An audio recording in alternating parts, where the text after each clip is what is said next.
Right now, you just checked your email. Maybe on your phone, maybe on your laptop. You probably have Gmail, Outlook, or Apple Mail open in another tab. And here's something that will break your brain. Email is older than the internet. Not by a few years, not by a decade. Email existed before the internet was born, before websites, before URLs, before anyone even imagined you'd carry a computer in your pocket. So how did someone send an electronic message when there was no network to send it through? But before we travel backwards through time to solve this mystery, quick favor, if you're curious like me and love discovering how the impossible became possible, hit that like button.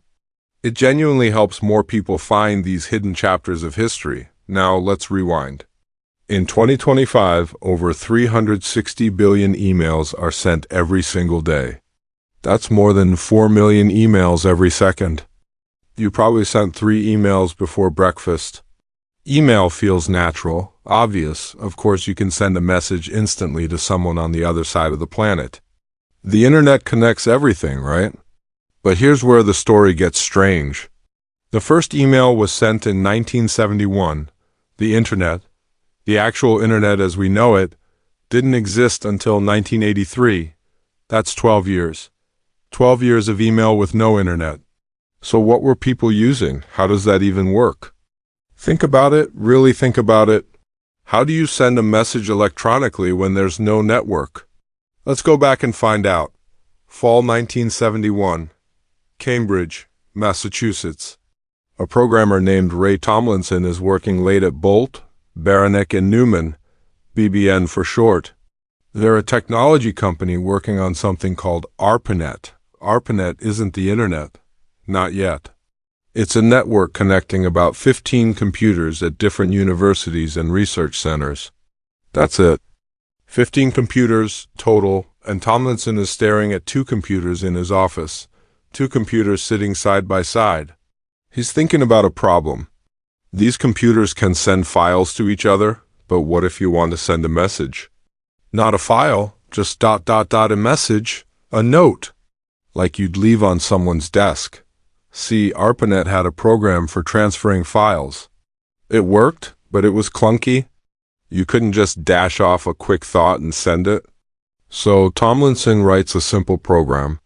He takes an existing program called SNDMSG, send message, that let you leave messages for other users on the same computer.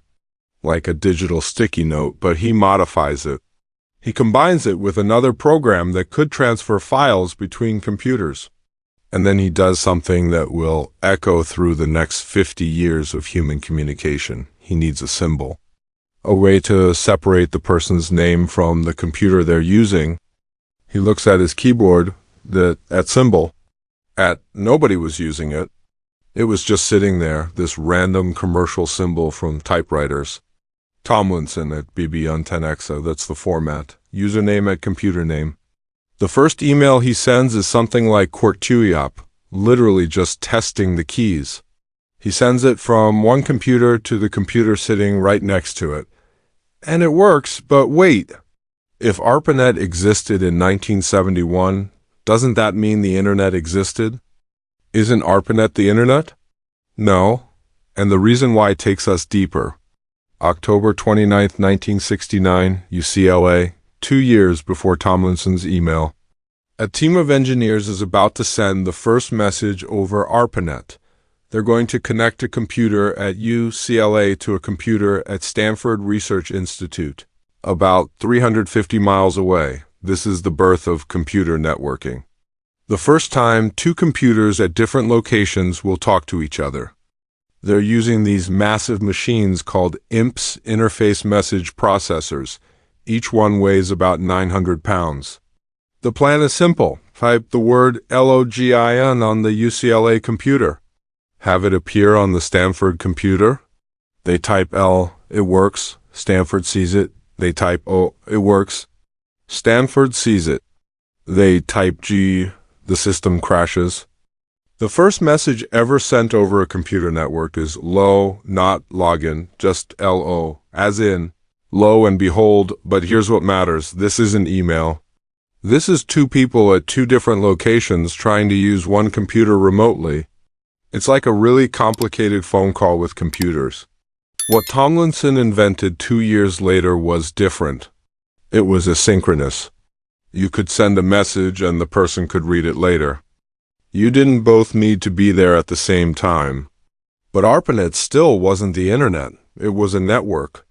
The internet is when networks talk to other networks. That doesn't happen until the 1980s. From 1971 to 1983, email spread across ARPANET, then to other isolated networks.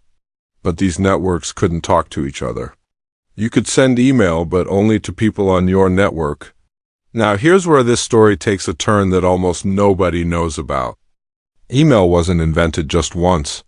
In the 1970s, while ARPANET had Tomlinson's email, other companies were inventing their own email systems, completely independently. IBM had an internal email system, Xerox had one. MIT had one that was completely different from ARPANET's, and none of them could talk to each other. Imagine if your Gmail could only send to other Gmail addresses, and Outlook could only send to Outlook. And they just couldn't communicate. That was email in the 1970s, dozens of islands. It took 12 years, from that first email in 1971 until the Internet protocols launched in 1983, before email could truly cross between different networks. But let's go even further back. Because the idea of electronic messages? That's older than 1971. Way older. MIT, 6 years before Tomlinson. MIT has a computer system called CTSS, Compatible Time Sharing System. Multiple users can use the same computer through different terminals, and they have a problem, a social problem. How do you leave a message for someone who uses the computer at a different time than you do? The solution? A program called mail. That's it. Just mail. All caps. It's incredibly simple. You type a message, you tell the computer which user it's for. The next time that user logs in, they see you have mail. Sound familiar? But here's the thing. This is all happening on one computer. It's not networked. It's not sending anything anywhere. It's just a digital bulletin board. They literally called the storage space for messages a mailbox. That term, that metaphor, we still use it today. Your inbox, your mailbox. That came from 1965. So the technology evolved like this. 1965, messages on one computer. 1971, messages between computers on one network. 1983, messages between different networks. 1990s, messages between anyone, anywhere. Each step required someone to ask, what if we could? And here's the kicker. The thing that makes this story even more fascinating, Ray Tomlinson, the guy who invented email as we know it, he almost didn't tell anyone. He thought it was a neat hack, a useful little tool. He didn't think it was world-changing. He later said he showed it to a colleague and basically said, "Don't tell anyone I wrote this."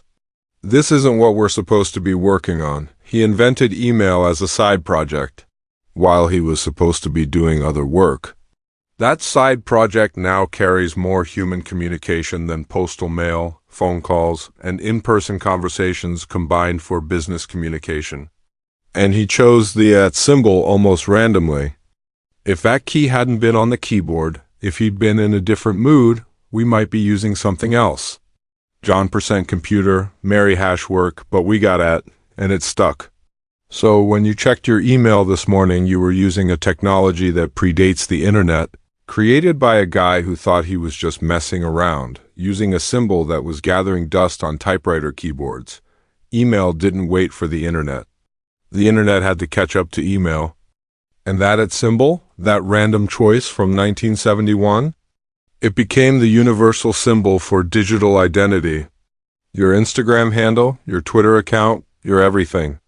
Tomlinson at BB_Untenexa in 1971 looks exactly like your name at GMAIL in 2025, 54 years later, and we're still using the same format. So the next time someone tells you the internet changed everything, remember this: some of the most important technologies didn't wait for the infrastructure. They came first. They demanded the infrastructure catch up. Email was invented before the internet because someone saw two computers sitting next to each other and asked, "What if?" History isn't a straight line. It's a collection of hackers, side projects, and random symbol choices that somehow changed everything. If this story blew your mind, smash that like button and subscribe to Hidden Chapters for more reverse histories that reveal how the impossible became inevitable. Drop a comment and tell me, what technology do you think existed before you assumed it did? What hidden chapter should I unravel next? Because history? It's never quite what you thought it was. See you in the next chapter.